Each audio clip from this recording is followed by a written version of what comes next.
The new Windows 11 Start menu on your Lenovo PC is one of the biggest changes from Windows 10. When you enter the Start menu, you will see a list of pinned applications. If you right-click on an icon, you can select Move to Top to make the app first on your pinned list. You can also unpin it from the Start menu or pin the icon to the taskbar if it's not already there. At the bottom of the list, you can edit app settings or uninstall the app from your system. If you would like to reorder the icons in your pinned list, you can drag the icons around to reorganize them.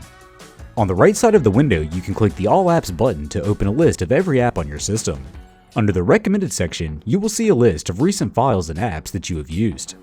If you would like to customize your Start menu, navigate to the Personalization tab of your Windows settings. Scroll down until you find Start.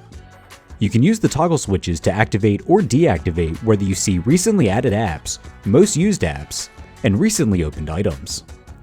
In the Folders menu, you can choose which folders appear on the Start menu next to the Power button for quick access. For more information on your Lenovo devices, visit support.lenovo.com.